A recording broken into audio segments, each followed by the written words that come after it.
In this lesson, I'm going to be talking about time management strategies and balancing your coursework. So the only time management strategy that you are going to need, it's going to be your 4-year college plan. Okay. It might be a 5-year or 3-year, but you need that. That is what you're going to need. It's going to tell you what classes you have to take every semester, right? And what classes you need to actually graduate, how many credit hours. So this was on a previous lesson, so go ahead and watch that if you missed that, because that is the only thing you need for time management. So I'm only telling you this on the macro level, because on the micro level, that's going to depend on you. How many hours do you have to study?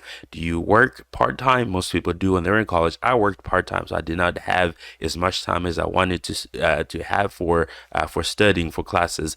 Now, I'm not going to give you a schedule on the micro level, but the macro level is you need to know what classes you're taking this semester, what classes you're going to be taking next semester, and what classes you're going to be taking 3 years from now. Okay.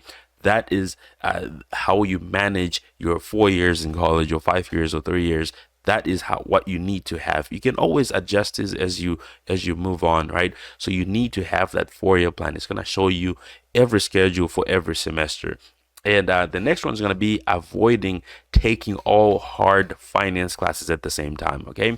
Now in college, you know that during your freshman year, you're going to be taking the science classes, the English classes, the math classes. You're going to take the art classes. These are classes that are required in most public universities that are state funded. As you move up the years, if you go to your sophomore year, junior year, now you're finishing off those classes and you're starting to take a bunch of finance classes, or you qualify to take finance classes. You want to avoid taking classes that are really difficult in the same semester, right? You can take maybe 2 or 3, but taking 4 of those or 5 of those, it's gonna leave you with no time to study for all of them. You're not gonna be able to allocate a lot of study time to all 5 classes. So what you have to do is you have to take maybe two or three of those hard finance classes, and mix it up with some other core classes, or maybe an extracurricular class, right? You might add maybe something like art history. I know that I would take 3 finance classes, and I'll add an art history class, or I'll probably add maybe some health class, right? And this lightened my load. I even took religious studies, right, as a part of my my, I think it was one of those art classes that you had to take. So, or the arts classes. So I would do those. So for the religious studies class, I did not need to study as much as I needed to study for my corporate finance class, right? So you cannot just take all finance classes, because you're not gonna have enough time to allocate to all 5, 6, 4 finance classes. Now, the next one is going to be allocating more time to study for finance classes. So this is related to my previous point, right? So if you have only 3 finance classes and 2 other classes that aren't finance but are required for your degree, you are going to be able to allocate more time to those 3 finance classes and take the time away from the other 2 classes which are not finance related, right? So you have to allocate more time to study finance, to the finance classes, because those are the classes that you need to fully understand. Now, when you have those other classes that aren't finance classes, your goal should be to study those classes to pass them, right? That should be your main goal. You need to just pass those classes, study to pass those classes. Now, your goal for the finance classes should be to study to understand, right? Because that is what you're going to do when you graduate from college. You need to understand, not only pass the class. Of course, you need to pass the class, but you also need to understand. So when I was taking a religious studies class, I wasn't studying for that class to fully understand every religion that I was learning. I was studying for that class to pass. So that is where you memorize things to just pass the exam so you can move on to the next class.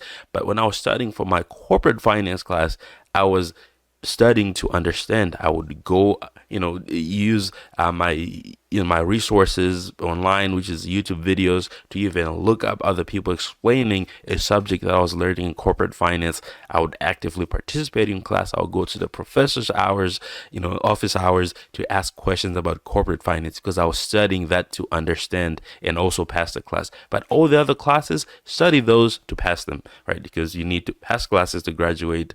Now, my last point is going to be, if you fail a class, if you fail any of the finance classes, take it in the summer, right? Or add an extra class to one of the semesters. So if you're taking 5 classes a semester, add a 6th class so that you can, take that class, you can get rid of it, because you do not want to take another year for just taking one class.